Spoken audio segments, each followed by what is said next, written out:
And in fact, it was this library that cemented the idea that I should do a book, because in 2015, the Library of Virginia and Dominion Power elected me to a very distinguished group of people called Strong Men and Women Virginia History.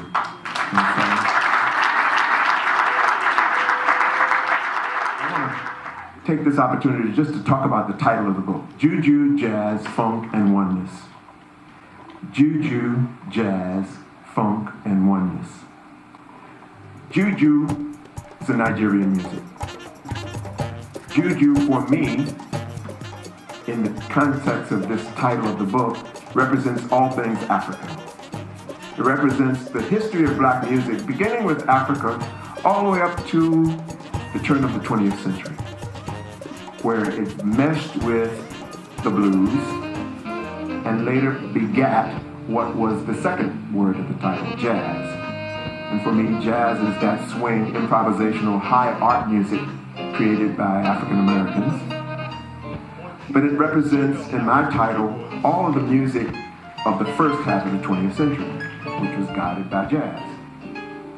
The third word in the title is funk. And funk is, among other things, the smell of sweat and sex. Funk is that music that makes you move your bottom. And in my title, it represents the music of the second half of the 20th century. That rock and roll, that disco, that R&B, the soul music, the groove, that all included some part of the funk. And then there's oneness. Oneness, for me, is the music of the 21st century. It's the music that guides us to what I hope is our future. The music that guides us to being positive. The music that guides us to some sort of idea of unity for the whole planet. Hence the title, JUJU Jazz Funk and Oneness.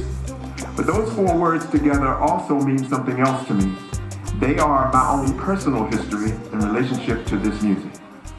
JUJU because I became a professional musician basically in San Francisco around 1970, we will say, and I studied African music. I didn't plan to be an African-oriented musician, but life took me to a place where I met a man from South Africa who was here in exile, who taught me that music could be a tool, a political tool, a spiritual tool, an awakening tool for the community. And I played with him for about 2 years, after which, as fate would have it, I became a part of a play called The Resurrection of the Dead, which was basically a real ritual that happened in a theater.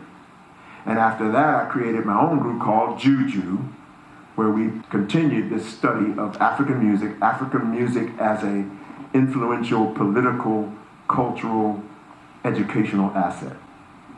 Hence the first title of my book, JUJU. Second, jazz. I moved back to New York.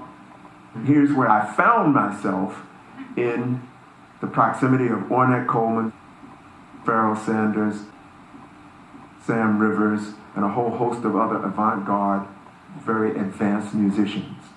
I was with Strata East, and so for a couple of years I was in the jazz community. So the second title, JUJU Jazz. Then I moved back to Richmond, and I got funky, of necessity. It's the third title of my book. And then there's the oneness, where I try to combine those first three things into kind of a new music that said, you know, all of this goes together. All of this uses some of the same things: rhythm, energy, improvisation, and togetherness.